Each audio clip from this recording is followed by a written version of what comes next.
Salam sejahtera Malaysia. Denyut nadi suara rakyat bergema di channel ini. Tuan-tuan dan puan yang dihormati sekalian.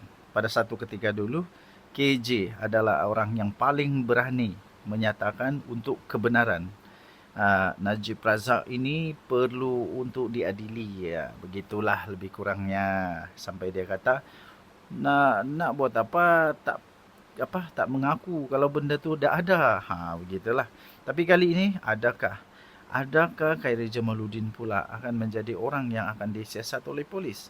Adakah polis akan memanggil Khairy Jamaluddin dan menyiasat? Ini kerana tuan-tuan dan puan-puan, ini dia. Selepas Azalina, giliran Setpol Zaliha. Selepas Azalina, giliran Setpol Zaliha pula buat laporan terhadap KJ. Ini punca dia. Okay, daripada harapandaily.com. Selepas Datuk Seri Azalina Osman, kali ini setiausaha politik dari Menteri Wilayah Persekutuan iaitu Dr. Zaliha Mustafa pula tampil membuat laporan polis terhadap bekas Menteri Kesihatan Khairy Jamaluddin.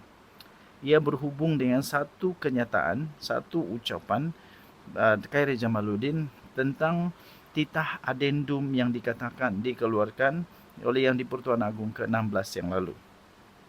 Setpol Zaliha iaitu Nur Azirina Surip berkata laporan dibuat selepas menerima video berdurasi 3 minit 14 saat tentang ucapan daripada Khairy Jamaluddin.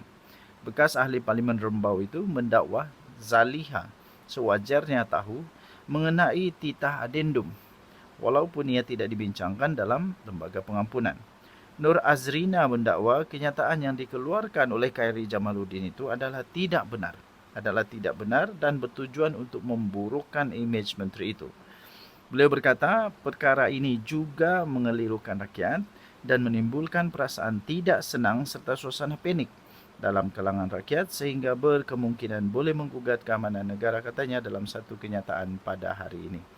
Dia juga mohon supaya siasatan dijalankan terhadap Khairy Jamaluddin atas kesalahan penyebaran maklumat palsu, mengganggu ketenteraman awam dan kesalahan penggunaan tidak wajar dalam kemudahan rangkaian media sosial beliau untuk menyebarkan mana-mana maklumat yang palsu atau mana-mana undang-undang yang terpakai, ya, tuan-tuan dan puan-puan yang dihormati sekalian.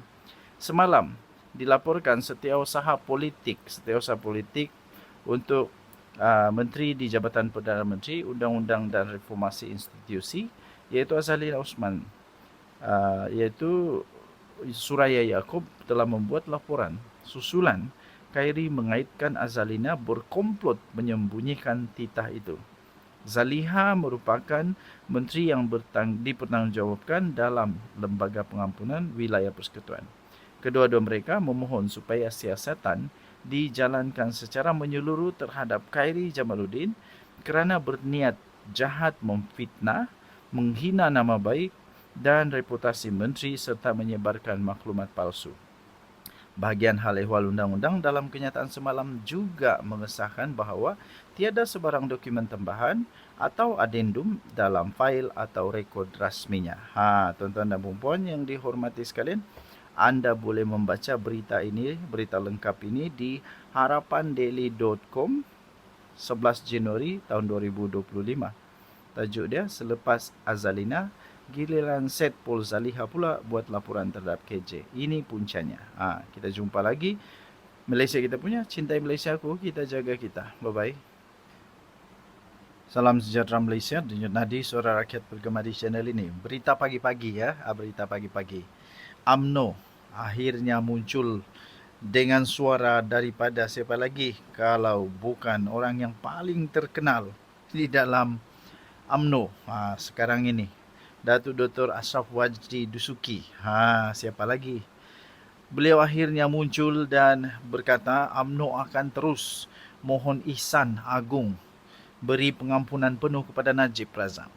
Tiada masalah, boleh buat permohonan untuk ihsan daripada agung untuk beri pengampunan penuh pada Najib. Persoalannya ialah selepas ini dalam kes-kes seterusnya Najib Razak, kalau dia kalah lagi, nak buat apa? Takkan semua nak minta pengampunan penuh lagi. Takkan semua pun nak minta pengampunan penuh. Najib Razak perlu untuk mengikuti undang-undang yang ada di Malaysia. Hak kemanusiaan patut adil kepada semua banduan.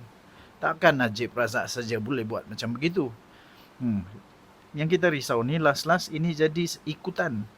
Nanti semua banduan minta untuk pengampunan susah. Mesyuarat Majlis Kerja Tertinggi UMNO memutuskan untuk terus memohon ihsan dan perkenan daripada Yang di-Pertuan Agong Sultan Ibrahim untuk memberikan pengampunan penuh kepada Datuk Seri Najib Tun Razak. Ia selaras dengan kuasa prerogatif Baginda di bawah perkara 42-1 dan -2 Perlembagaan Persekutuan. Berhubung keputusan Mahkamah Rayuan pada 6 Januari lalu, Setiausaha Agung UMNO Datuk Dr. Ashraf Wajdi Dasuki berkata parti itu yakin Mahkamah Tinggi akan bertindak bebas dan adil untuk menilai keabsahan kewujudan titah adendum berkenaan. Okey.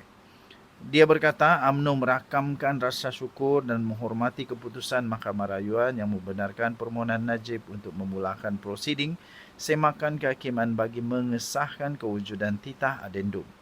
Menteri-menteri yang mewakili UMNO juga bersedia untuk memberi kerjasama kepada Mahkamah Tinggi kelak jika diperlukan untuk memberi keterangan.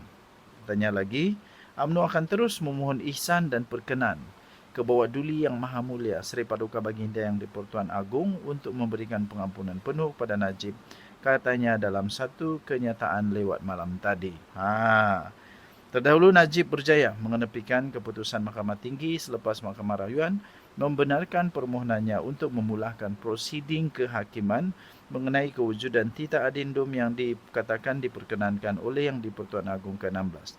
Najib ingin memulakan semakan kehakiman bagi memaksa kerajaan dan 6 responden yang lain untuk menjawab mengenai wujud atau tidak titah adendum pada Januari tahun lalu. Najib juga memohon perintah jika titah itu wujud, maka semua responden perlu melaksanakannya dengan serta-merta, memindahkan beliau dari penjara Kajang ke kediamannya di Kuala Lumpur untuk menjalani baki hukuman penjara di rumah. Okey, seperti yang saya kata tadi, tak ada masalah. Persoalan dia ialah selepas ini kalau Najib didapati bersalah lagi dengan banyak lagi kes dia, macam mana? Dia akan merasa sekejap saja di rumah, lepas tu masuk penjara lagi. Jadilah macam begitu. Persoalan kedua ialah bagaimana pula dengan banduan-banduan yang lain? Nanti semua akan jadi ikutan ni. Semua mahu untuk pengampunan dan sebagainya, itu susahlah. Ketiga ialah selepas ini nanti jadi tak risau sajalah. Kita risau kalau jadi trend kepada pemimpin negara. Makin tak takut untuk buat salah. Selepas ini semua pun yang penting ada pernah buat kerja untuk negara Malaysia, yang penting ada kuasa dengan negara Malaysia. Akhirnya selepas itu apa jadi? Buat sewenang-wenang sebab boleh dipenjara di rumah. Wah, susah juga begitu. Tapi apapun saya tetap berpegang kepada putusan mahkamah dan kita menghormati titah ke Bawah Duli Yang Maha Mulia Seri Paduka Baginda Yang di-Pertuan Agong. Kerajaan ni pun tahu apa yang dia buat. Mesti ada prosedur yang betul dia buat. Jadi jangan risau tuan-tuan dan puan-puan. Datuk Seri Najib Tun Razak akan dapat keadilan seadil-adilnya di dalam Malaysia. Okey, jangan risau. So, apapun politik yang anda pegang, jangan risau, kita di negara yang berundang-undang. Denyut Nadi Suara Rakyat bergema di channel ini. Jangan lupa tekan butang subscribe, like dan share. Kita jumpa lagi. Bye-bye. Malaysia kita punya. Kita jumpa lagi.